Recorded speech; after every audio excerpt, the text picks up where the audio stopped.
The fact that that car was sitting there facing the wrong way for a good 25 seconds, 20 seconds. On TV, and something used to be fixed in the officials, the race control.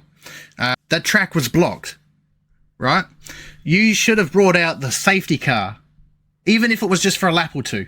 Bring out the safety car, because that would have avoided all of that. And then once the safety car was underway, every yellow flag will be in position.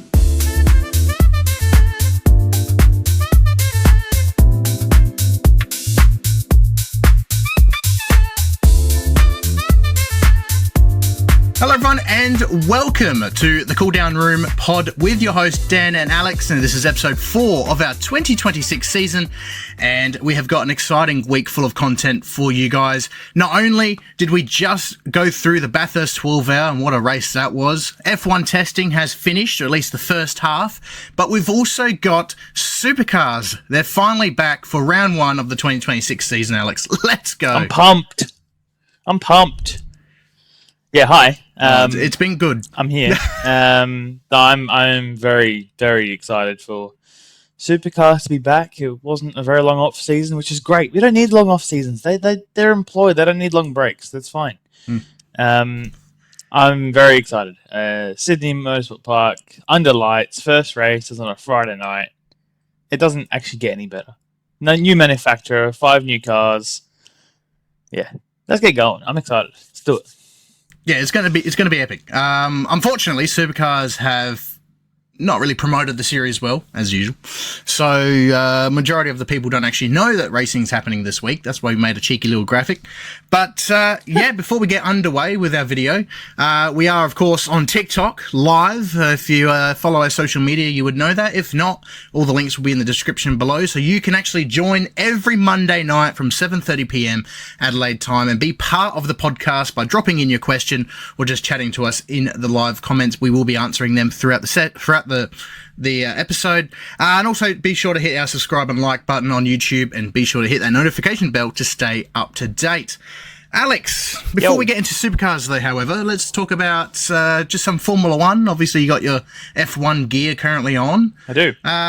Testing has happened, only the first half, the first 3 days of Bahrain, and we've got some interesting feedback from it. Yeah, Ferrari going to win the World Championship. That's what we got. No, I'm joking. No, we got some very interesting... I'm not sure it's positive, to be honest. I threw this little segment in here because I actually just really want to get the chat going. So anyone in our TikTok, please comment in anything about that you think about testing, whether it's good, bad, funny, negative, whatever. Because it's just an open chat, because we have no idea who's good. All we do know is we know Aston Martin are having struggles, which is ironic because they have the... That's an understatement. Adrian Newey car. We don't know if they're actually 4 seconds behind everyone or if they just haven't tried yet. I have a feeling that's the case. There's no way in hell. But the biggest part that I want to chat about is the battery and turbos. That's the part I want to talk about. So, batteries and turbos. Daniel, you've seen battery usage plummet, and the fact that drivers have to change their driving style, and the turbo, how it doesn't turn on unless you rev the tits off of it for about half an hour. I hate it. I still have it in my mind, that video of the presenter on F1. He was saying, "Oh, now with these cars won't have to rev anywhere near as long." Next minute, Hamilton walks in, does 2 minutes worth of revving, and then he just has no idea what to say. That's still in my head. But what a joke! Actually, seriously, it's actually quite concerning because it's a bit alarming. You don't want cars to take 10 years to take off. But worst of all as well, the energy saving, you know? Yeah, I don't know what's worse. Hate it. I don't know what's worse. All of it. Yeah, all of it. I'm actually probably driving the GP2 engine that Alonso's got at the moment. So, yeah, that's pretty bad. Hopefully it's just sandbagging. Fingers crossed it is for his sake, but he's probably, if it's not the case, then he is definitely traumatized from 2016. I told you he's going back to that period. I told you he'll get PTSD about his previous Honda experience. Courtney's written in that they're sandbagging, so let's hope that's true, because it's going to be a long year otherwise. But also, I wanted to touch on, Yeah, the battery. Watching the onboards has been interesting. They're downshifting like Michael Caruso used to in the old Nissan back in the day. Just boom, boom, boom down the gears. Now we miss him. Shout out Michael Caruso. Yeah. It's weird to watch. And they're using first gear for some corners. Only one, but still. But it just sounds odd. It's not fun to drive, like you said. Verstappen's also made comments that, would it indicate that maybe he's not even going to do the whole season. He might just lose interest and think it's not right. Hamilton's obviously had some opinions, let's call it, about these cars. So, yeah, it's going to be... I just hope it gets... It's going to be interesting. Well, I love that you mentioned Hamilton has opinions on it, yet he's, third fastest or something on the Friday. Yeah. So, that's just because Ferrari are going to win the whole championship. Oh, yeah, simple. Yeah, he has the right to complain because he is the champion of the year. Speaking of, I have my new... It's interesting, though, because... I have my new 2026 hat. There it is. Oh, there you go. So, I'm ready to go. I've got my 2025 hat somewhere. But it's interesting, though, because then you got Lando as well saying, don't just get over it, sort of thing. Like, just quit if you want. So it's going to be really interesting come Australia in terms of who performs better. Alvin, he has the best shot. Alvin, like you said, I think, was it you that said it? I think last week, how he's never driven the old spec cars in competition. So he's definitely someone to look out for because he is fresh to the scene, essentially. So that will be interesting. But they sound, to be honest, they sound similar to Indy cars. So I like the sound of it. Yeah, it sounds good. But the sound of the way the handling is, watching the handling. Now, I hate understeer, but I hate too much oversteer. And I saw plenty of both. And I really hated it. Speaking of understeer, we saw, unfortunately, Izzy Hammond have a moment in Formula E. Yeah. She's all good, but she's just following in her father's footsteps. You know what's 30 seconds on that. The last thing I watched last night before I went to bed was her garage tour on Instagram, right? Just promoting the whole thing. The first thing I watched this morning on Instagram, her into a fence. Unlucky. But I guess that's what happens when you put celebrities into $1 million race cars. Things can go wrong. Anyway, next topic. Yeah. Apparently her brakes may have failed. Brakes probably had an issue. Had an issue with brakes or something. Yeah, something happened. But she's following in her dad's footsteps. That's all we need to know. But back to the F1. It's some of the onboards that turn 10, I think it is. The left-hander there. The left-hander, the double left there. That looks very, very tricky. Sketchy. Looks very sketchy. So many lockups there. So many lockups. Yeah, and I feel like what's interesting though is I feel like that's going to be very similar to turn 3 in Melbourne. Long braking, similar degree of corner. Obviously, it doesn't have the double corner, but it's still turning right a little bit while braking. So I reckon it's unless they get some fixes happening before then, it's going to be probably one of the most interesting round ones I can remember. It's going to be wild, that's for sure. Especially if they're not comfortable at this stage, especially after the whole week of shakedown they had a couple of weeks ago. For them still not to be comfortable. Obviously, whole year, like brand new cars, so give them time, but still, you want them to at least be familiar with it. And the fact that they're struggling is rather interesting. But we've got some different designs compared to shakedown. Aston Martin, despite being slow, by the way, they've got the yellow stripe back on their car. I know in the reveal they actually had black on the bottom, so that's a better fix. Front wing, they've got a minor adjustment on the end, at the top part. But one that I want to talk about is Audi. They've gone for a weird design, which I actually saw on Facebook. It was somewhat compared it to an elephant with their ears and nose. So, more F1. It's rather interesting. More F1 of a comparison. I would compare it to the no side pod ish of the Mercedes back in 2021. I want to say. 22. Wasn't it 21? Oh, sorry, yeah, 22. Yeah. The last silver arrow, basically. Interesting. Obviously, we don't know anything about the performance, whether or not it's hindered them or not, but I don't know. One thing Audi has done a lot of is running. They've done a lot of laps.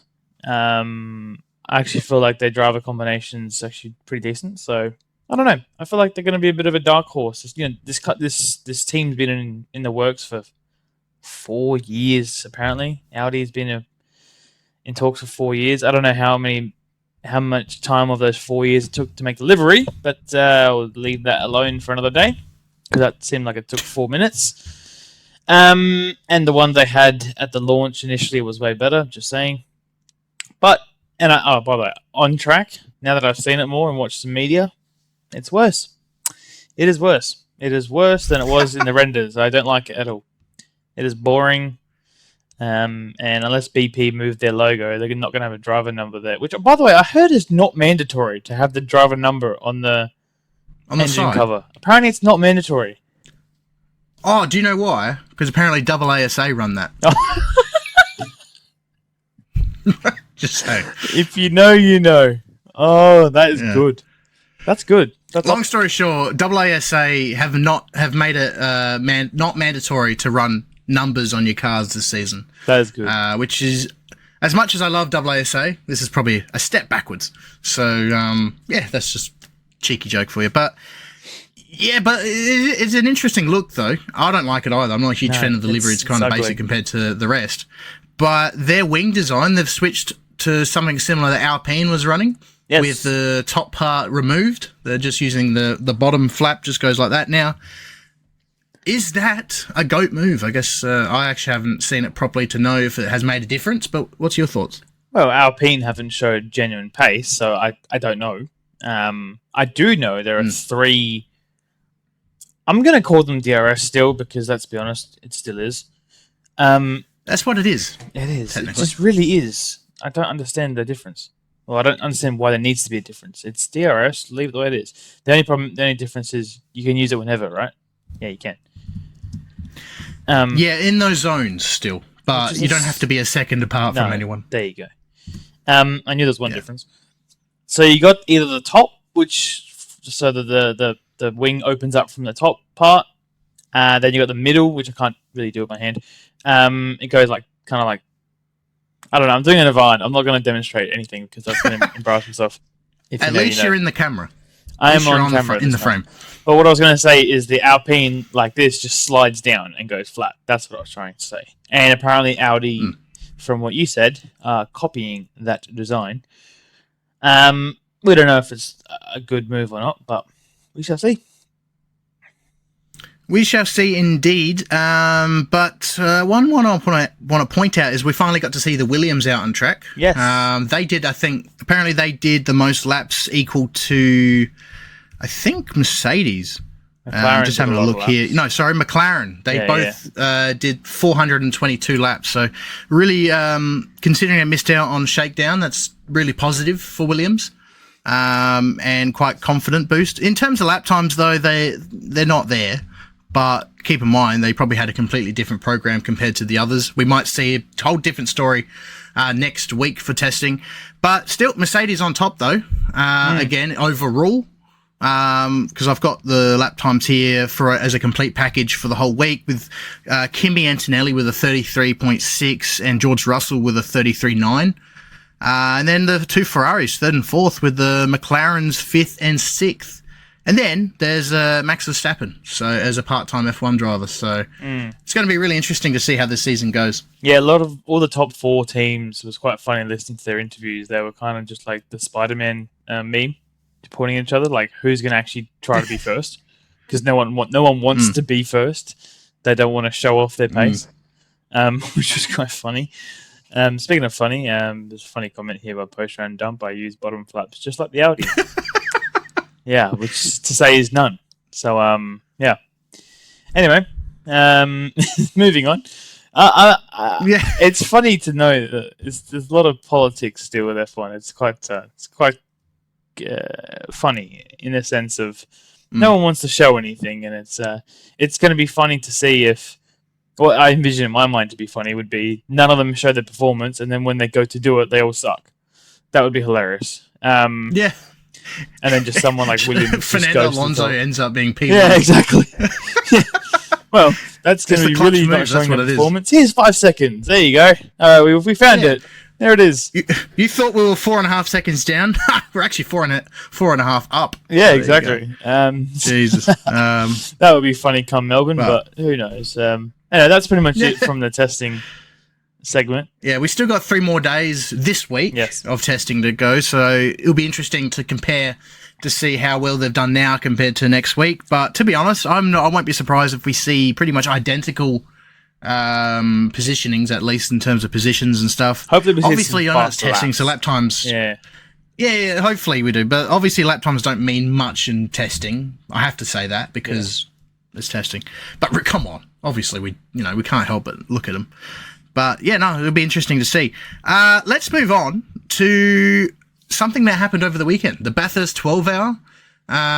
We watched it over the weekend, and we actually got the opportunity to see, with the broadcast, to see the new TV graphics as well. Yeah, the new graphics. And the new commentary lineup, which we'll be using for Supercars this year. Let's start off with, before we get into that, what was your thoughts overall for the weekend?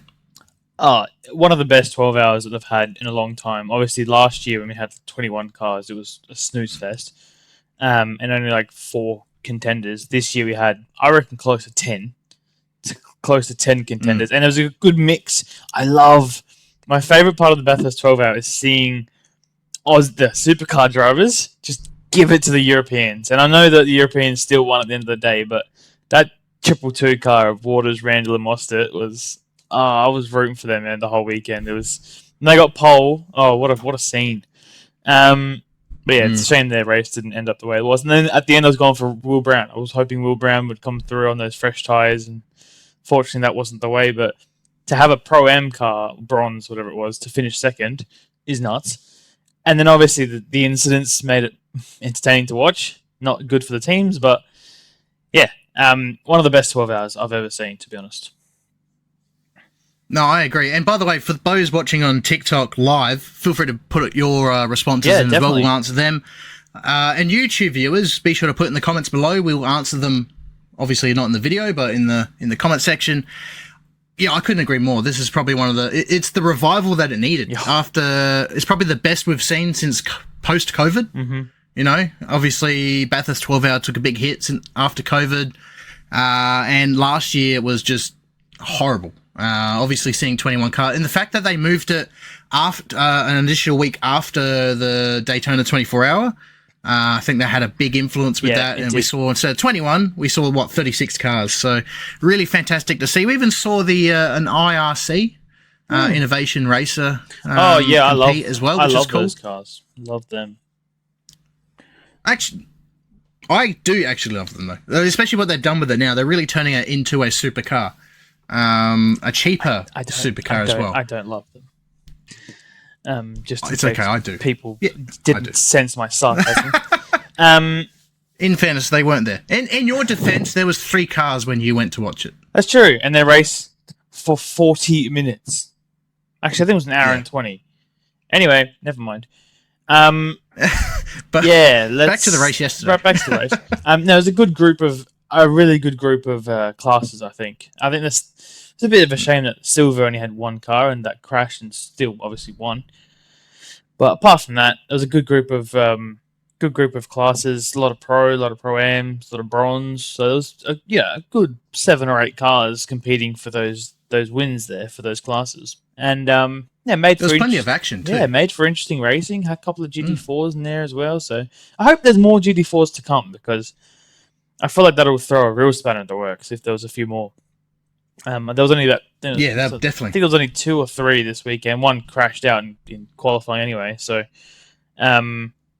practice. Sorry. So yeah, if we get that total maybe to 5 or 6, that'd be really good. I think that'd be really, really popular to see. Yeah, but a lot of supercar drivers. Almost the whole field was in it, even including enduro drivers. Will Davison got a seat for his new Penrite Grove team. No Matt Payne, which I found interesting, but Kai Allen did the qualifying. Unfortunately, they had he did all right. They had an issue with the tyre. Overall. Yeah, he did really well. Considering that was the first time he's driven a GT3 at Bathurst, to have the pace of the top 10 car, really, really good to see. Courtney's mentioned it looked Bryce mint Ford. too, didn't it? Yeah. Courtney's mentioned Bryce Ford. He raced for Volante. He did. In the Aston Martin. They did really good too to get a podium in their class. So that's a really good job by them. Obviously, we have a good relationship with them in Formula 4. So glad to see them do well. Yes. And glad to see Forward doing well too. Obviously, out of a seat this year in the main game. Again, Bryce was always a what-if story when it came to his full-time supercars career. Jada, he was interesting, wasn't he? I can't wait to see him and Chaz Mostert duel it out this week. Oh my god, get your popcorn ready, because wow, that's going to explode some fireworks. That was so unnecessary. If you don't know what I'm talking about and just wanted to pull your headphones out of your ears because I yelled, sorry. But him and Chaz Mostert were battling for not even a good position. It was like 13th, 14th. Up to Griffin's Bend, they made contact after pushing and shoving all the way down to the chase, and it got dicey, and then it ended in tears with both of them out. With how long was left? Like 50 minutes? Not even. Yeah, 40 minutes or something. With it, I'm pretty sure it's actually in the half-hour mark. It was not that long. It was silly. You know, and even there was actually a few massive defends from other cars as well, which I thought was quite stupid, especially early on in the race. But shit, considering Barry Ryan, who, by the way, to our surprise, gave a very professional interview. Yes, he was pissed off, but he was actually very professional about it, which obviously, knowing Barry Ryan, we don't normally see that, but he was absolutely spot on, though. Jada is a factory Mercedes driver. Wouldn't you want to see another Mercedes car finish as well, rather than taking one out?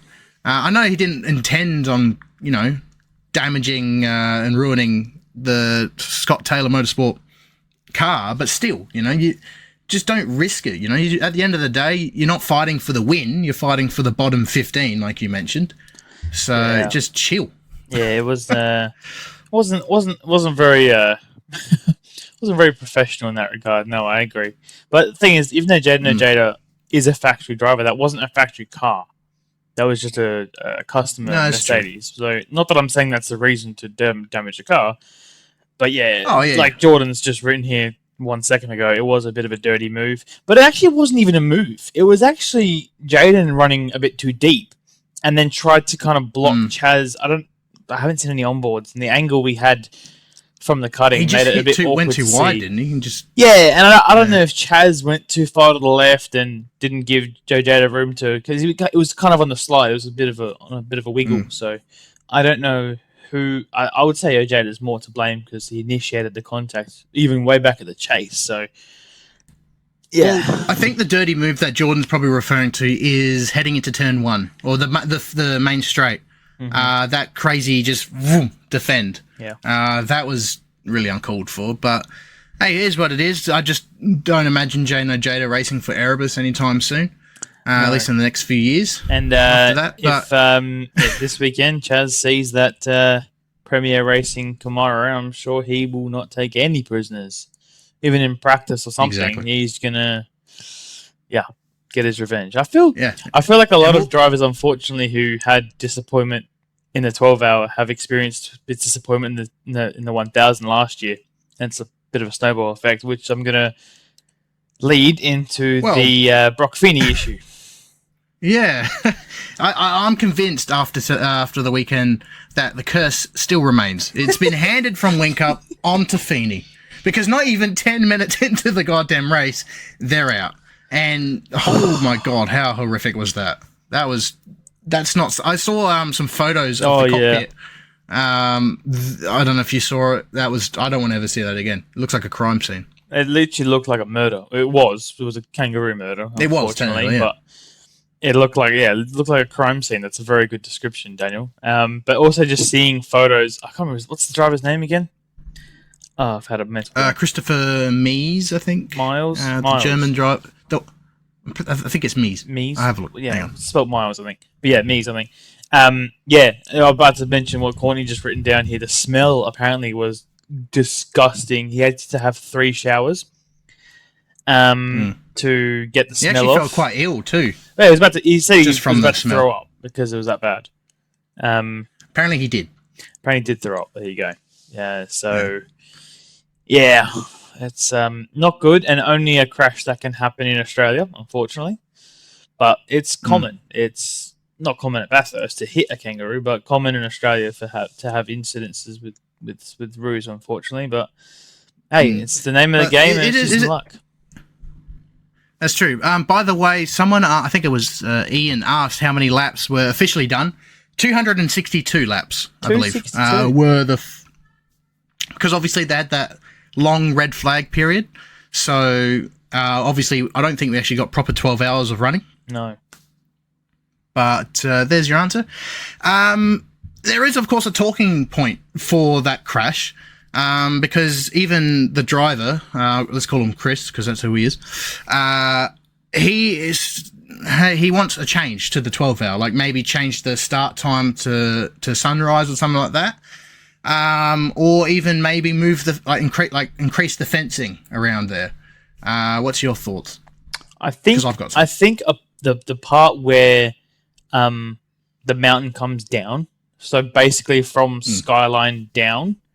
Because we've been there before, but I drove around the track just in a road car a few years back, and the drop off basically anywhere from the cutting all the way to the bottom of toward the start of the chase, you can't go anywhere above. It's just a complete drop, so that's fine.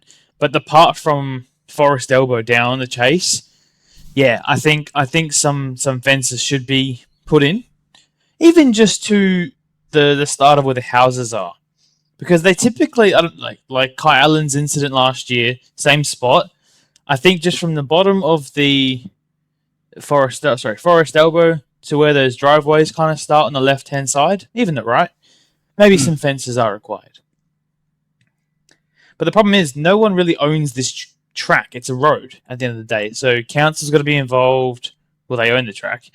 Council, then you got to get residential approval, and it's not as simple as just chucking up a fence and calling it a day. There's actual people's houses that are, impacted by this, whether it be market, it's their land, at the end property of the day. value, exactly. It's more technical than it is. I actually think the time of day could be the first thing that could change. I don't think necessarily you need to start in the dark, but I think you could start it at sunrise. Because, a lot of... I'm rambling on here, but a lot of kangaroo incidences happen in the dark.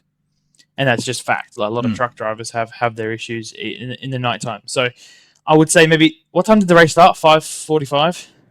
5:45. Yeah, I reckon if you just push it back an hour, even 6:45, get the sunrise, or even 6:30, whatever. I wasn't there at Bathurst. I don't know at the time the sun actually rose, but yeah, 6:45 area would be probably a good start, because you still want those videos of the sunrise, because some of the social media clips I saw were spectacular. And then it doesn't matter if you finish a bit later; you can just party on into the night. So, yeah, I think the time would be an easier fix than the fence. Yeah, I like you thinking of both. Fencing, definitely, if that's a possibility, definitely look into doing that. I reckon that's a great step forward, because obviously kangaroos don't come out just at night; they come out anytime. So that would be a great start. But in terms of starting at starting later, obviously the 12 hours historically known for starting in the dark. It creates the challenge. That's what it's known for. But the thing is, with time, I think there's a whole bunch of time certainty things going on with the 12-hour. Obviously, that's the reason why it couldn't extend yesterday. It had to finish at, I think, 6 or something like that. So that's definitely an interesting thing. But I'm more on the fence on fixing the fence rather than changing the time of the race. But let me know your thoughts, of course, whether you're watching on YouTube and TikTok. But yeah, again, it's not something you want to see, but it is unfortunately the nature of the track and of the event, the amount of things we've seen. I just saw a footage the other day, 1995 or something like that, could be wrong. A horse walked onto the track, which is something you don't normally see. No. But yeah, it's definitely interesting. But we've got another interesting topic in regards to the 12-hour.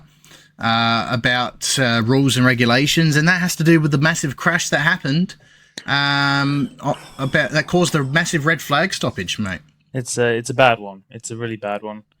I think everyone's going to be on the same page here. The marshalling wasn't up to standard, and the fact that car was sitting there facing the wrong way for a good 25 seconds, 20 seconds on TV. On TV for everyone to see. The sad part is that 77 car's radio was not working. So, unfortunately, you can't do anything about that. But the flagging, the marshalling, the flags, that car was there for eternity. And even though Karun Chandog wrote that it was fine, it wasn't fine. Sorry, Karun, because you showed the photo of where the crash occurred, which was yellow. That's fine. Before that, though, you can't see where that is. So... sorry. No. Don't agree with you. You're wrong. And the flags should have been yellow from a while back. It should have been where that incident where Chaz Monster hit the wall. That marshalling flag should have been yellow. Should have been double yellow, actually. And yeah, the whole thing may have been what's the word I'm looking for? It may have not happened. So yeah, I think that's my thought. I'm assuming that's your thought, and I'm assuming that's everyone else's thought. I don't know what else to really add. So, no, you're absolutely spot on. Obviously, it all has to do with some officialing, some marshalling, all related. But credit to the flag marshals, they can only wave the flags when they're told to, right? So obviously it all goes back to, we're not blaming the marshals by any sense. I think all the volunteers do a sensational job. Obviously the racing event wouldn't be there without you guys, but I think something wrong and something needs to be fixed in the officials, the race control. Because during that period, obviously, because obviously when it comes to flag posts, I believe, I'm not a marshal, so I don't 100% know, but you only you only wave yellow if it's in your sector, like your section, where it's like two corners or something. I don't exactly know the full thing, but basically, long story short, where the yellow flag should have been, it wasn't in their zone. So that's why that wasn't there. But realistically... yeah, you need some common sense, because every corner's blind. Yeah. Well, yeah, exactly. And that's what I was going to say back from the officials. Realistically, that track was blocked, right? You should have brought out the safety car, even if it was just for a lap or two. Bring out the safety car, because that would have avoided all of that. And then once the safety car was underway, every yellow flag will be in position, no matter where you are on track. That is a good point. And obviously, with the radio comms not working, that's a huge factor. You rely on those flags. Yeah. To be honest, they're actually lucky, like Jack said here, that the only injury there was a broken back, and there was only 2 cars that were damaged. That could have been a whole lot worse as well. The winning car almost got... well, actually, sorry. The car that won was millimeters away from cleaning up the 77 for the second time. That was an incredible dodge. Oh, it's unbelievable. I didn't want to interrupt you there, but Brandon, in one of the comments here, has come and said that it's not true. You don't have to wait for something to happen. If something happens, you just put it out. But I think the part of where you're kind of trying to go is that the other marshals earlier than that probably could have seen that incident, could have seen that car, and therefore didn't throw the flag up because they weren't allowed permission, because it wasn't in their zone. Now, I don't know what the zones are at Bathurst, but I would presume, and maybe common sense would just be will be only dictating this, but you should be able to throw a yellow flag if you see something ahead, because the drivers might not be able to see it. That's exactly what happened. So, yeah, I don't know. If you are a marshal, put your comments in and see. We're not blaming the marshals. We think they do a fantastic job, but it definitely could have been avoided in one way or another. So, Yeah, it sucks, but Yeah, no. Anyway, from that we did see some safety car graphics. If Daniel, you want to talk about the graphics that we saw? We did. After that. We did. That's right. And I just want to point out, like, again, thanks for, by the way, Brendan, teaching us some information about that, because it is really interesting, and it's great to get a better understanding, because obviously we're not officials, so we have no clue. We only we only know the other side of it. We don't know the marshalling. So really great insight. So thanks for that. But yeah, it's just a lesson that everyone can learn moving forward. Obviously, things have to happen in order for people to be educated and get, respond better next time. So there you go. You just got to live and learn. But well, thanks for all your help, Brendan, as well, marshalling the circuits. But yeah, Supercars revealed their new graphics this weekend, with some classic supercar graphic glitches. We saw quite a few funny ones. But despite the glitches, mate, what did you think? I thought they did a really good job, and I think it's the best the graphics have ever looked. Actually, sorry, before we move on, Brandon's made a really, really good point. Why is electronic lighting not been installed yet at Bathurst? It's probably the most important track for electronic flags. They're at every F1 track. They're at most supercar tracks these days, actually. It needs to be in at Bathurst. That's a really, really good point. That should be installed immediately. So, anyway, majority of the tracks have it. Yeah, and Bathurst, out of all places, man, you need them. So that way, race control can control them from race control. So, anyway, we'll go. Exactly. And, yeah. Chris, by the way, we're not blaming the marshals. We are blaming the race control. It's on them. Marshals are only doing what they're supposed to do, Race control should have put the safety... They should have just straight up called it a safety car. It is what it is. But, graphics, Alex, they look better than ever. Yeah, they're an improvement, definitely for sure. It was, like you said, it came with the typical supercar glitches, which you made a video on today on our social media, so thank you for that, and it was a good video. I enjoyed that. But yeah, it's a good little refresh. It's not too out there, like it's not like there's no new fonts or no new logo or nothing, but the graphics did work. I don't know if you saw my comment on the TikTok, I think I did. But the qualifying didn't have any timing, so I don't know if that was just an error of some sort, but hopefully that comes up for Supercars this weekend. But no, overall it looked really good. There was also a comment that I responded to. I can't remember who it was from, but he commented saying that he wishes that the logos next to the name for Supercars, at least, and we're not 100% sure this will be true, aren't the team logos, they're the sponsor logos. So, for example, Cam Waters and Thomas Randall won't have the Tickford T next to their name. They'll have the Monster and the Castrol logo, which, I don't know, I've always had this beef with Supercars and the fact that their team names keep changing. Like, for example, Brad Jones Racing would have Pizza Hut Racing for 1 week with Macaulay Jones, and they'll have Domino's Racing for the week after. I've made that up, but they keep changing their team name for every sponsor, and I don't think that's right. It should just be Brad Jones Racing, call it a day. That's who they are. That's who build the cars. So fingers crossed that doesn't happen, but I have a feeling it will. But they didn't do that for this week. They just did manufacturers, which I really enjoyed. That was actually really clean. So I think the manufacturers are going to be displayed by the driver number, I'm assuming. I think they're color-coded, aren't they? Yeah, so blue, gold, and red, I assume. Yep. So that'd be good. That'd be less colorful. I didn't like the class colors; they were a bit ugly, but it'll look cleaner for Supercars. Oh yeah, definitely. And noting on the logo thing for the teams and to be honest, they're probably convinced. Like, it's probably a good opportunity for sponsors to be on there, so they probably have a factor in that as well. So, unfortunately, the sponsors control the sport sometimes, so that most likely won't change. It will actually be the sponsors on the timing screens. But I agree, team logos should be on there no matter what. Like Tickford should both have Tickford, Walkinshaw have Walkinshaw, etc., etc. I think they did a good job with the graphics. I'm excited to see how they implement them in Supercars. I think especially it's good that we got to see the red flag graphic as well. I think they did a good job with that. And what I really loved, during the yellow flag periods, they actually told you where the incident is. I did notice. I thought that was a really nice touch. I noticed that. Yeah, that was clean. Pretty cool. I agree with that. So yeah, no, overall I think it's hello, I've gone out of focus here. There we go.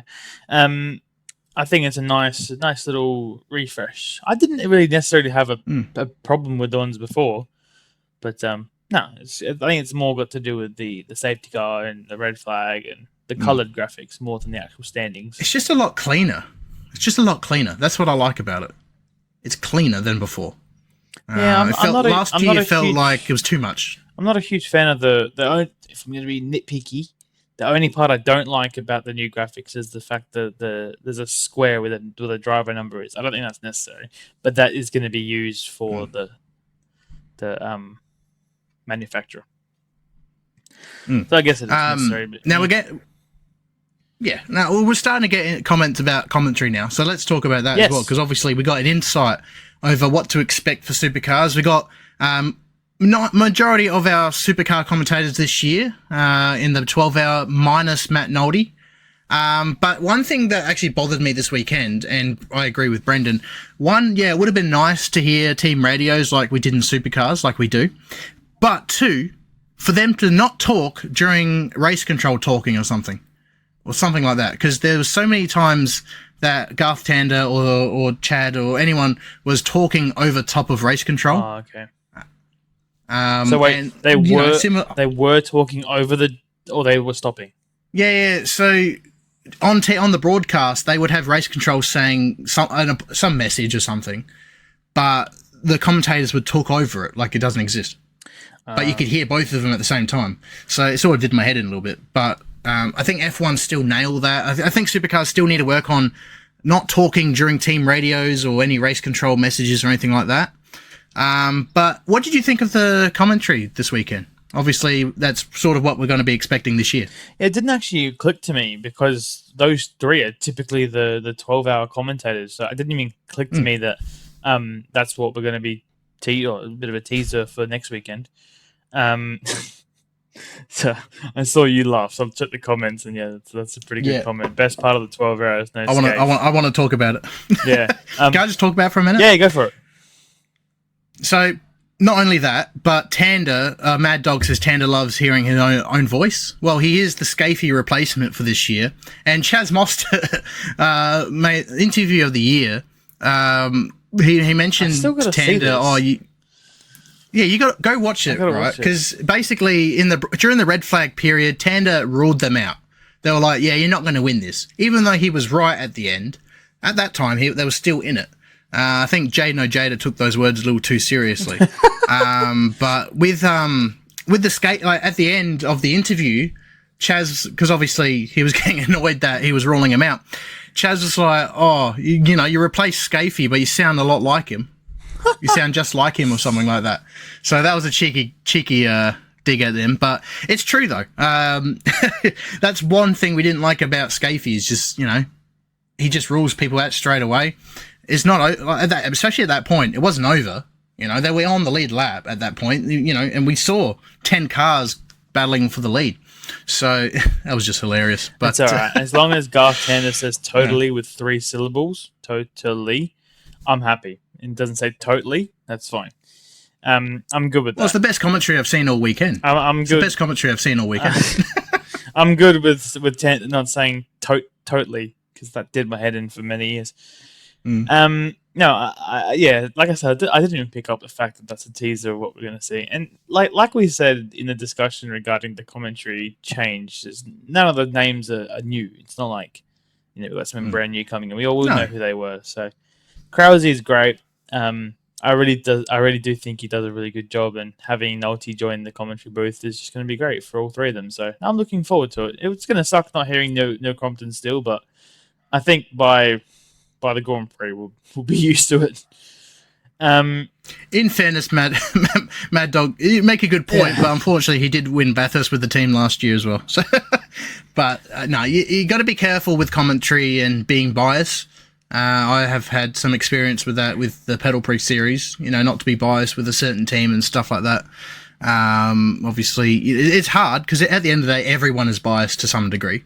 So it's kind of hard to control that sometimes. But yeah, no, I can't remember. Did we do a pod after the Crompo news or was that in between? I think I was in between. What, I in think that between happened the mid last actual week. announcement? Yeah, the Yeah, no, confirmation. it was in between. That happened in between. Yeah, so basically, for those watching, if you don't actually know, we did make a... By the way, that video that we posted has got like Thank you. 9,000 views. It's Yeah, it's insane. crazy. Most- so thank you for most, that on YouTube. So Yeah, most viewed YouTube kind of video regarding that. Who's calling me? That's not good. Oh, someone's called. It's Mark Scaife. He's having a go at you. But basically, if you don't know, obviously, if you don't like or you can't watch podcasts all in one hit or in overtime, we've got a brand new YouTube channel, which we'll link in the description below. It's called LTM Clips. And that's where we post our best moments from our podcasts. So you can actually pick and choose whatever you want to listen to throughout your week. But yeah, so basically, long story short, Crompo is out and Scaife is out. Now we will have Garth Tander as Mark Scaife, the analyst. We've also got Crosley, Noldy and Nalon. They'll be taking turns. They'll be alternating in the commentary booth as the year progresses. And we will get the occasional Mark Scaife... not Mark Scaife. Jeez, I'm sorry. Whoa. Mark Winterbottom. Mark Winterbottom and James Courtney as a third commentator every now and again. So that'll be really cool to see. But yeah, like you make a really good point. It's as much as I hate the fact that Neil's gone, this is probably a better move for the sport. Obviously getting some fresh voices into a fresher sport just to freshen things up. As much as I love Crompo, I'm going to really miss him. But again, the way, as much as I agree, the way they handled the situation was piss poor, especially when he was told late last year. Even if he didn't want to send off, the fans should have been known about it come Adelaide or something like that. So at least we can get used to the idea that, he's not going to be here next year.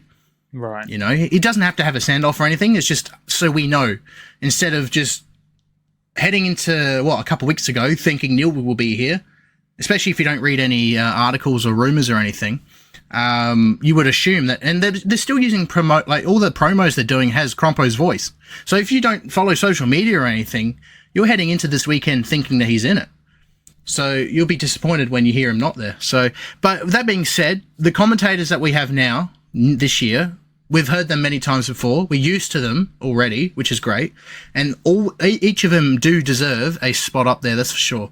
So I'm excited for the change and I'm excited to see how and what difference they can do, difference they can make the sport. I think we're in for a good year, hopefully. Fingers crossed. Definitely. I just let you go then. I couldn't have said that any better. So, no, well done on that. That was a very, very good analysis of the new look Supercars commentary team for this year. Daniel said it spot on, so I'm just going to leave it at that. So, yeah, I guess the next... Apparently Chris had a... Sorry. Chris had a couple of Chad Nalon jump scares throughout the weekend. Yeah. Hopefully, Chad tends to do that sometimes. Yeah, well, speaking of new things, this weekend, we've got new commentary, we have new cars, technically a new team. But we have 3 races this weekend, and 2 of them are at night. I'm very excited for that because, honestly, having more races means more entertainment and more enjoyment. And the fact that 2 of them are night, I used to have beef with hang on, I'm just trying to get the TikTok live to continue. There we go. I used to have beef with it saying, super night, and then it's just 1 race. And then the other 2 are in the day. That used to annoy me. But this time, the majority of the races are at night. And it's going to be interesting to see. It's always interesting because they have the practice during the day, practicing for weather conditions that don't exist yet. So it's always interesting to see how the teams develop their race strategy at nighttime for the first race. And I remember last year we got treated with an almighty insane first round of action that involved Tickford quite a lot. So who knows if we're going to see them at the front this year, and we've got the Supras to come. So Daniel, what are your thoughts for this weekend? Supercars are back. You hype? I'm very hyped. I'm very excited to see the Supras. I'm excited. I love night racing. Yes. And I think I said a couple of years ago, Sydney should be season opener at night. You know, obviously I would love to have a different track, but of course, at the current roster, Sydney is a great idea, especially with the driver intros they did.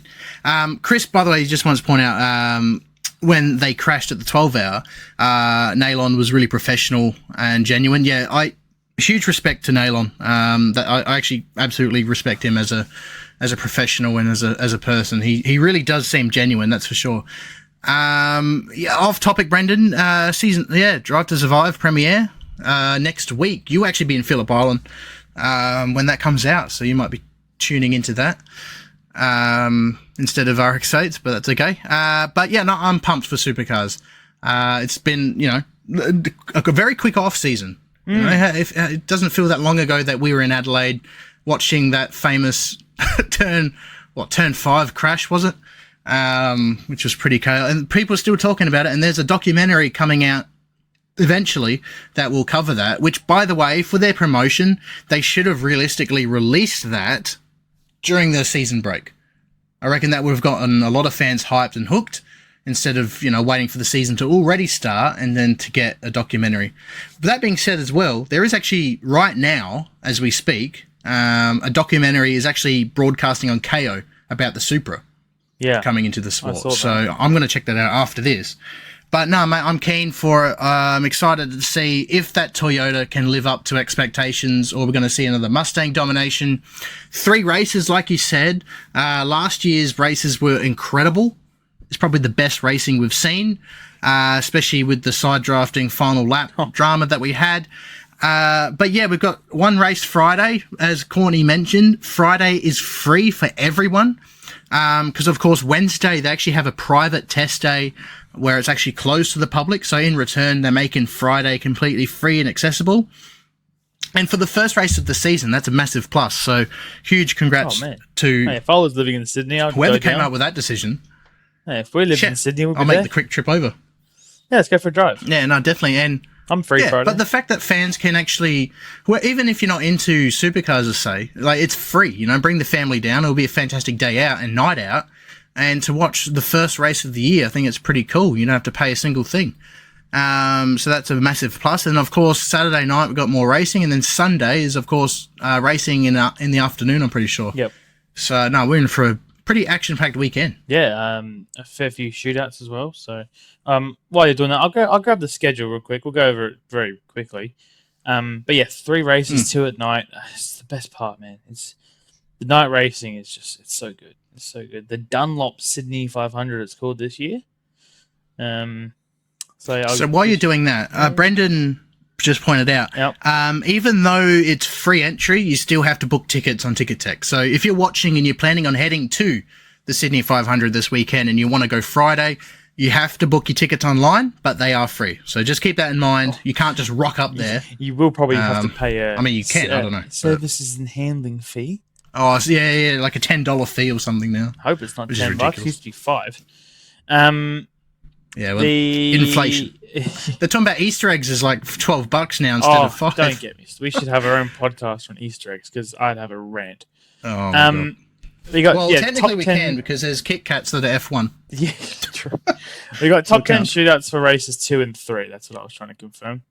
Just a single qualifying for the first race on Friday.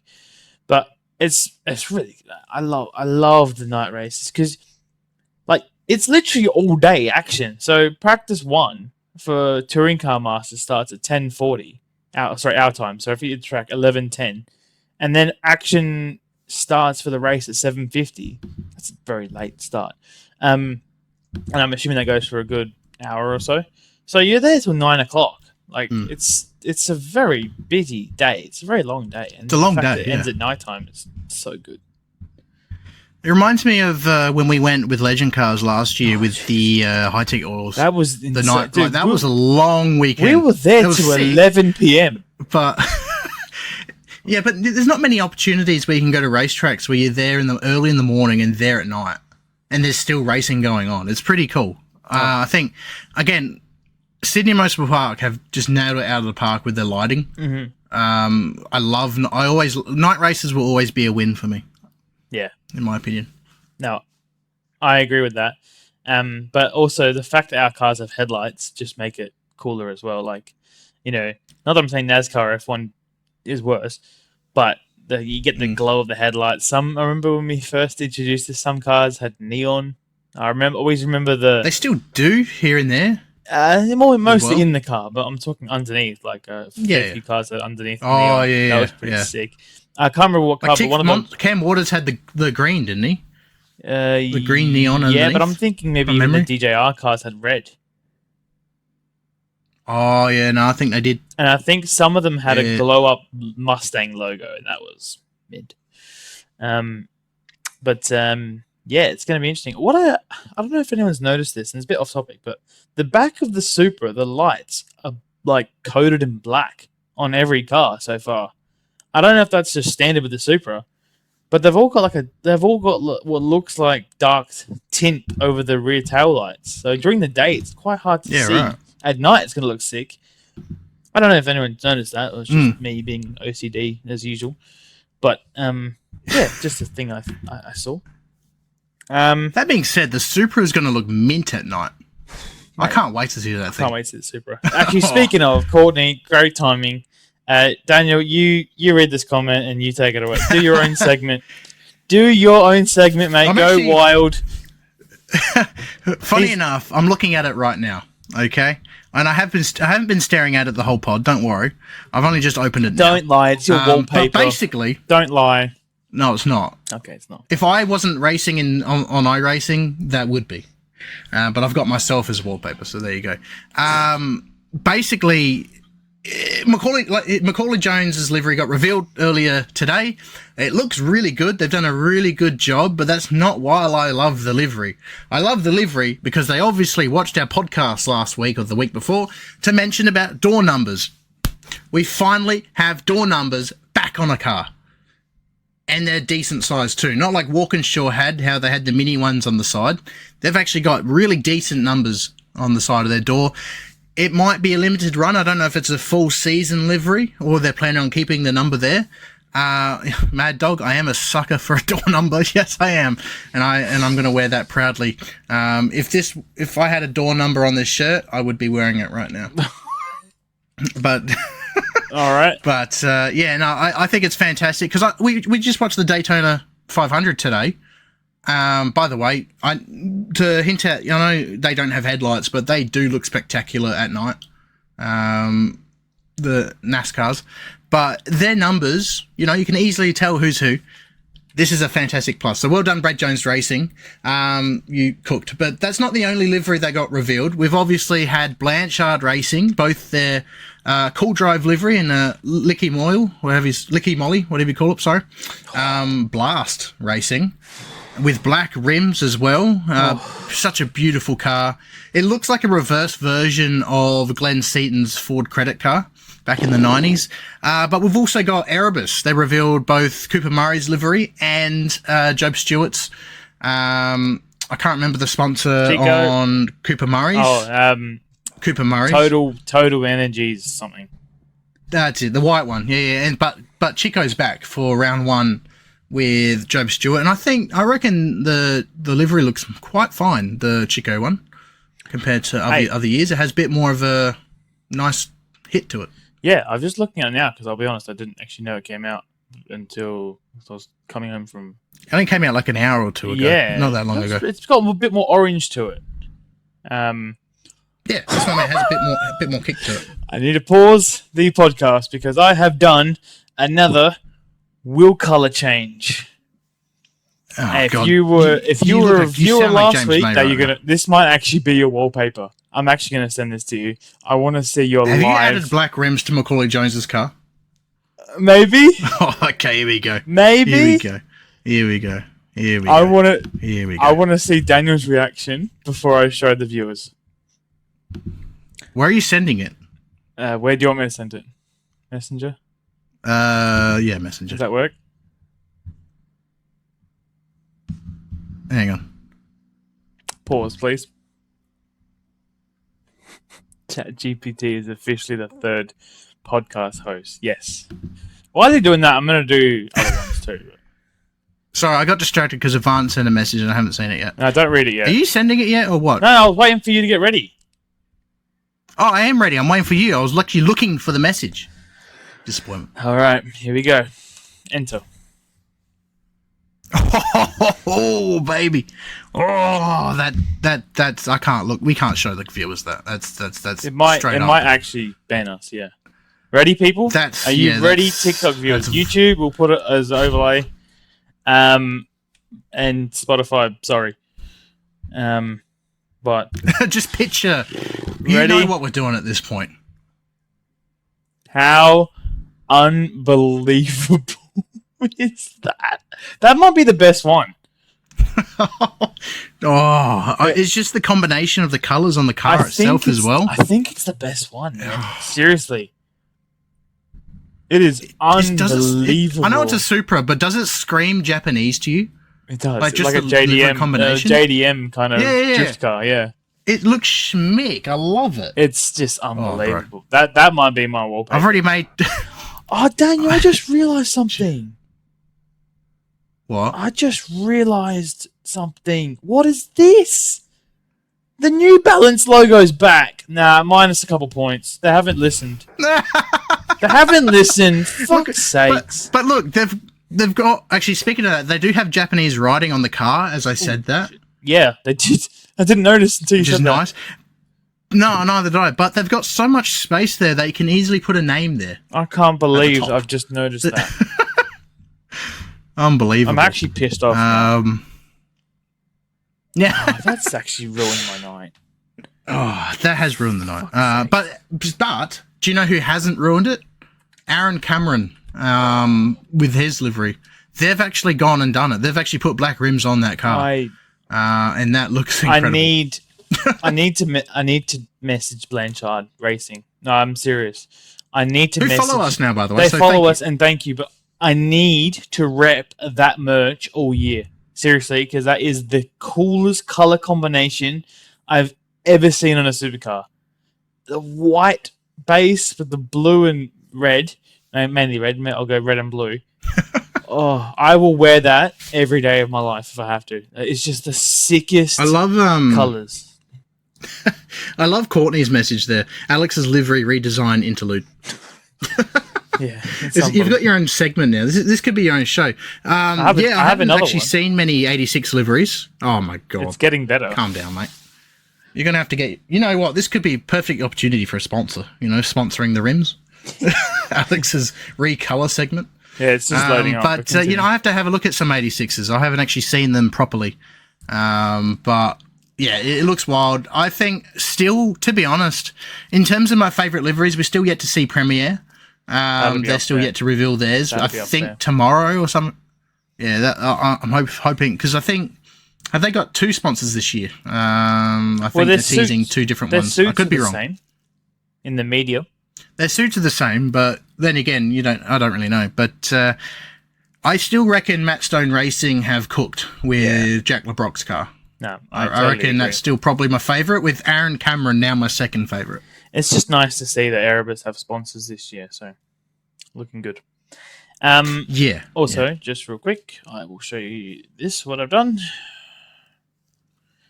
Okay, so Cam Hill's livery is tomorrow as well, by the way. I press mirror? No, I didn't. There you go. Oh, that actually looks wild. Do you know, from a distance, right, because obviously I'm looking at this from here, that looks like a HRT car. It does. It really does. With the colour combination. Yeah. No, it looks wild. I actually really love it. That's sick. No, I love the colour. On board with that. The red it's a nice red too. It's a nice red. I'm on board with that. I like that. I like that livery a lot. Yeah. No, I'm excited to see Cam Hill's livery tomorrow. Obviously, BJR have cooked today, so I'm excited to see how they go. The Heimgartner car looked really nice. Yeah, I didn't mind that. I just thought the front. I think it's the angle that they had the photo on. I just wasn't a fan of the front too much. The rest of the car I liked. I think it was just the angle, because I actually do love the car. I think they did a good job with that. But But no, I think they cooked with Macaulay Jones. Hopefully we get to see that car on track on the TV. I don't think we will, but I guess we'll have to wait and see. But while we're talking about that, obviously that's all the liveries, but predictions for the weekend, Alex. So obviously we predicted that Macaulay Jones won't be in the 10. But who will be in the 10 and who will be the ones to come out the weekend on top? Oh, it's hard to know, man. It's really hard to know because, like I said, there's just so many new things. 888 with the Mustang and the Supras joining in the grid, and Tickford were good last year there. I don't know. I really don't know. It's hard to say. I can't really predict too much because, like F1, we have no idea. So I am hoping. I'm very hopeful that the Supras won't be crap. I have a good feeling about that. I reckon they'll be competitive at the box. That's probably my biggest prediction. I'm not going to say they're going to win, but I'm just going to say they're not going to be last or at the back. Courtney has put in her prediction that Will Brown will be on the podium at some point. That's a fair shout. He did really well at the Bathurst 12hr. It'd be nice to see Brock Feeney back on the podium. I just want to see him and Ryan Wood battle, personally. That's all I'm looking forward to. I think that's going to be good. I think if the Supras are good, then I think this car, with some changes, could be good too. That car there could be nice. Bit of Andre Heimgartner. In my I had like a Mandela effect. Like, did that car not have black rims to begin with? It should be standard on all. Did they live? Actually, hang on. I swear they used to run it with the ZB. I reckon that's where I'm getting. Yeah, they did. And then for some dumb old reason, they've just got rid of them. Anyway, I swear that's the last one I'll do. I think obviously the rims are expensive to paint. Come on, it's not that bad. But we're talking about people with millions. As well, so... Anyway... I just having a look at it. Just having a look at the black rims on the ZB. Yeah, I know. We go back onto that generation. We didn't know how lucky we had it. Most of them have colour wheels. Well, then you go back in the golden age, I guess you call it, Project Blueprint, or even before that. Every car had different coloured rims. Yeah. Gary Rogers had the blue one. Remember the blue rims? I remember. Oh. That wasn't even that long ago. I remember Garth Tander rocked those. No. In his final year. Shit, that wasn't even that long ago. Yeah. Exactly. That's what I mean. The Heimgartner one wasn't that long ago either. But predictions for me, I reckon definitely, Toyota's going to be interesting. Obviously, we won't be able to know till practice one. But definitely if they're good, as they're promised to be, right, you're going to get your Feeney versus Wood. I definitely guarantee that. I reckon that's all I want. That's going to happen. That's why I put them on a poster today. That's exactly because I'm guaranteed we've got some battles coming. But realistically, though, I reckon obviously the Mustang is really good there. 888, I reckon definitely will be on the podium or even a win. But what I'm going to point out is Brody Kostecki. Keep an eye out for him and Dick Johnson Racing. Yes. Yeah, that's it. Dick Johnson Racing, Brody Kostecki. I reckon that he'll be the dark horse win, as well as Penrite Racing. That's going to be interesting for sure. No Chev wins yet. I'm still going to stand with that. I don't think we will see one.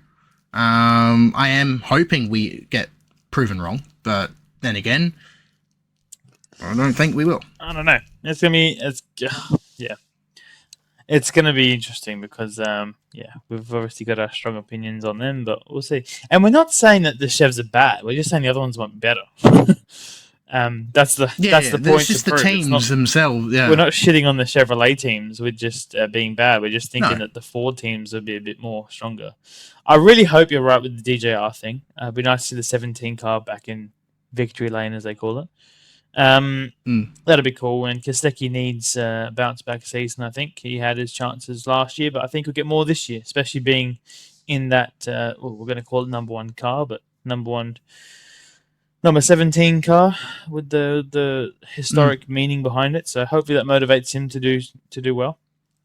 I'm just trying to think of some other drivers that could be a bit of a dark horse. I mentioned Heimgartner. He does really well usually around Sydney. Yeah. And when they have a good weekend, they do have a good weekend. They're definitely... Cam Hill would be they're just not consistent enough. Maybe? Yeah, maybe. He was quite strong as well. Good year last year.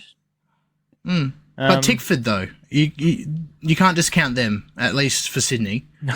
At least for the first half. Last year they were pretty strong. Last few years, Tickford have been strong, but then as soon as you leave Sydney, it sort of goes downhill. Yeah. But during Sydney, it's all good. Even at the Grand Prix, they're not too bad. As soon as you get to round 4 or 5, you rule them out. Yeah, exactly. But actually, I made it in our predictions. I put them quite highly, but Blanchard Racing, I'm really looking forward to seeing their rise to the top this year. I'm hoping because they've got the best looking cars on the grid, so they have to be fast. So that's it. If looks could tell, then I hope that they'll be at the top. I think this is true, but last year Aaron Cameron joined for the Grand Prix, not for Sydney. So he's yet to be there in the main game. No, and that's true. So it's going to be interesting to see how he does. Do you remember what happened with the BRT boys? Do you think I remember things? Yeah, I reckon you will once I say it. Remember Courtney and Aaron Love crashed outside of the exit of the pit lane? Yeah. On the warm-up lap in qualifying? Jesus Christ. You knew that was going to change. Yeah, that's right. Yeah. Now I'm back. That was really bad. Yeah, so that's not going to happen this year, I don't think, especially with James Golding and Aaron Cameron, who, by the way, James Golding had a big shunt at the 12hr with the Audi. Literally exploded. So glad to see he's all good with that. It did, literally. You don't like seeing that, but the thing is, because the fuel cell was on the side, it was easy thing to happen. But no, I'm excited to see how they do. Mad Dog is putting his bit of a wild card comment. He's written Zach Bates is going to surprise a lot of people. He That's a good shout. I agree. That's a good shout because he did well in his Triple 8 wild card. You know, he was, I think, one of the only drivers who made it into the top 10 shootout on debut. Obviously, we saw, what's his name, Zach Best, do that at the Bend back in 2021. Remember, he got pole position. Didn't Zach Bates as a race wild card this weekend at Bathurst as well? Yes. Yeah, what car was he did. I can't remember what team he is exactly, but he did. But Matt Stone Racing, I do think they will be one of the strongest chevs this year, besides from Erebus. I don't think Team 8. I think basically this year, in terms of the battle for the chevs, I reckon it's going to be a battle between Matt Stone and Erebus for this year.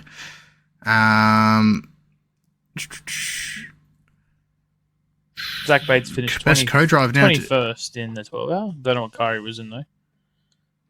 Oh, hang on, bronze class Mercedes. There you go. Oh, well, there you go. Who is he?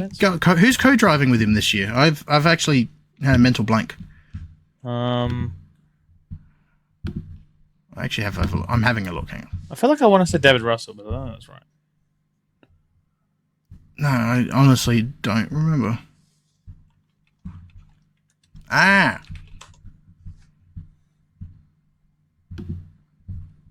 bring it up. Thanks.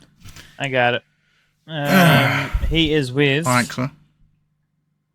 To be confirmed. Wait, we're talking about Zach Bates still? Oh, no. I think... Courtney's talking about Zach Best.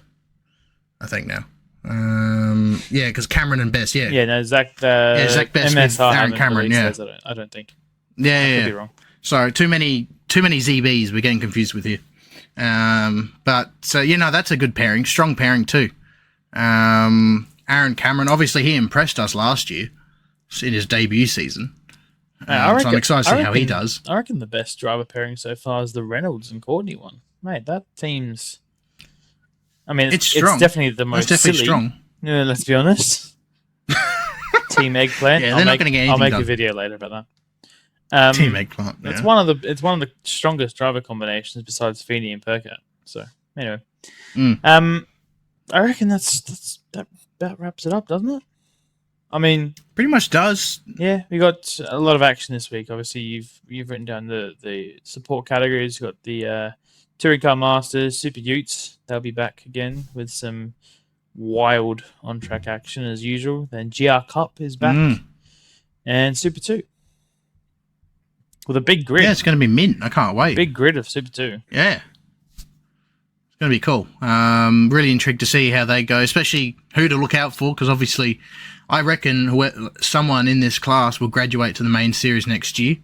I have a strong feeling that could happen. There's not many seats left. But No, that's it. But before we wrap up our pod for today, we do have some comments in the chat, of course. So again, thanks to everyone who has tuned in on TikTok Live.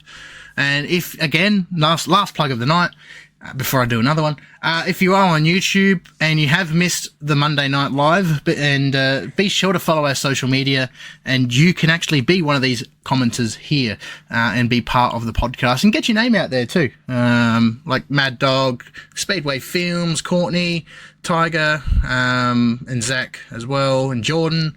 So thanks everyone for your support. But what round, Alex, of the Supercars Championship are you looking forward to? All of them. Well put. Are you just saying that because you don't know exactly what's on the calendar, or you? No. I'm generally looking forward to the seasons. Actually, you know what? No, I'll answer. The new track, the new Christchurch track. That'll be yes. Yeah, obviously that'd be something new. With everyone in the Supercars, community usually complains about the calendar. I feel like Supercars done the most they can this year, given the amount of money and time they have to put on events. So I think they've done well in having two back-to-back weekends too, I'm pretty sure. New Zealand one it is, yes. Yeah, so the New Zealand rounds. Makes sense to do that. Put me on the calendar for them, because why not? Well, I'm going to be biased. It's Adelaide. It's always Adelaide for me. I was going to say that. Not only because we can go there, but they've recently announced that Guns N' Roses are going to be there too. So they're really amping up again the spectacle, as they usually do. It's always such a great event, and hopefully we get some pretty cool action. And again, like I said, it's an easy answer because we're guaranteed to be there. So there you go. Actually, I'll throw in the Bend as well, because that's new technically with the layout. Yeah, well, they've got the West layout. Yeah, that's a good shout. Yeah, so that's a good shout. And plus we go to that too. I'll chuck that in there as well. So, although I hate their media, we won't be this year though. We won't be going there this year. Because AU4 is on the same weekend. So, shame. But we have to go to another racetrack where it's less busy. Yeah, but we get to go one that has a pretty good chicken burger. SMP. So there you go. Yeah. Tiger, would there be any support for an oval race in the future? Maybe for an exhibition? I would love that. Having supercar, we saw it briefly with the iRacing, but during the COVID period, they had oval racing with supercars. I think that would be absolutely cool to have. Just change it up a bit. It's like, because obviously NASCAR does a lot of things that they change it up, like Bristol, they run in the dirt, like for some reason. That we should do that. Heck, put the supercars on dirt. They're crazy, Yeah, but the crazy equals excitement, and more things to tune into. But I am definitely full support that. If we can get that one day, that'll be mint. And the Super 2 gap again is just ridiculous. That you kind of forget how to drive, and it shows on track after a month of nothing. I think Utes have that too. Yeah, there you go. Courtney said Utes have 3 to 4 months, which is ridiculous. And I feel that a month gap is bad. Try the 3 to 4 month gap, but if they're gonna do things like that, they should realistically start the season later. And have shorter gaps between rounds if they're having shorter rounds. But it is what I know. I understand it's all about money, and it's quite expensive these days, especially to be on the supercar calendar. But at the end of the day, as well, to keep fan engagement, you got to keep racing. So yeah, Bathurst Hot Wheels Hunter, you can't beat Bathurst. Bathurst is just iconic. It sort of sits in its own club, really. That's it. Shall we wrap this up, Alex? We shall, I think. Yeah. Yeah, we'll answer a few questions or something on the live after the pod. So if you do have any questions, be sure to stick around, of course. But any final thoughts, Alex, before we wrap things up? Actually, I do want to announce something real quick. I was actually just reading some other things, so you've got me back, concentrating. This is also live on our TikTok, so a bit of a announcement that Daniel and I want to share, which not sure Daniel's going to be a part of it all the time, but I would like... I don't even know what's going on. No, you do. You will in about 10 seconds time. We are going to try and do as many as possible. We're going to do watch-alongs for supercars and mainly F1 races. So if you want to, like we have our friends here on our TikToks watching our podcast, if you want to join us while watching supercar races or mainly F1 races because the time zone helps a little bit, and we have lives on weekends. But we'd like to do watch-alongs for supercar races as much as possible. We think it's going to be really fun, engaging, and entertaining. We want as many people as possible to join us. I'm going to make some graphics so you can see the standings while watching. Hopefully that works.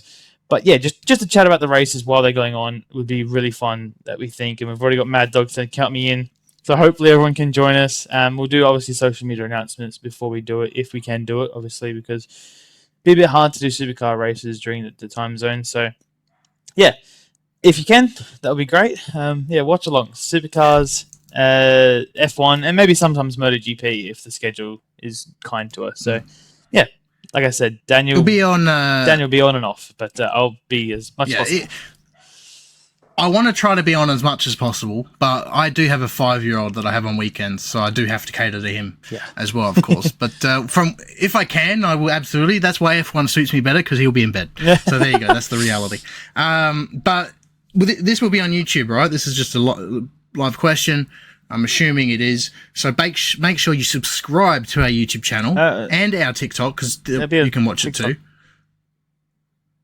Just on TikTok? I'm gonna try to do both. I'm gonna work some things, but for now, TikTok. Personally, I would love to see it on both. But we haven't spoken much about it. We'll announce it, but it's gonna happen one way or another. Exactly. On one platform or another, it'll happen. We'll be live somehow. Yeah. So there you go. But if that tickles your fancy, hit the subscribe button. If you're on YouTube, even if we don't, we will post clips on there anyway if there is something quite entertaining that we have, reacted to or whatever. And of course, follow our social media. We're TikTok Live. You can be part of the podcast, but also join us for the live watch-alongs as well. I'm really excited about it. But Alex, thanks. I'm really, really excited about it. I think it's fun. Just the engagement. It's a lot of fun. Just the engagement with the community, like getting everyone involved, and hopefully just a lot of viewers who are watching the race just have their phone in their hand and listen to me and Daniel ramble on about what's happening, even though it's on your own TV. Doesn't matter. It's just fun. It's going to be fun and engaging. We'll have some jokes, and it'll be great. Yeah, no, it's going to be mint. Like, it's always fun watching it with a mate. Imagine watching it with a bunch of mates. Yes, exactly. So that'll be really cool. So yeah, if like I said, hit the subscribe button and follow us so you can actually stay up to date. We'll be announcing when we do that. But Alex, thanks for joining me once again for another episode of the Cooldown Room Pod. And thanks everyone for watching, whether on YouTube and TikTok. It's great to have all these comments, join in. It's really cool to have all the engagement. And we'll see you next week for a brand new episode of the Cooldown Room Pod. Bye for now. Ciao.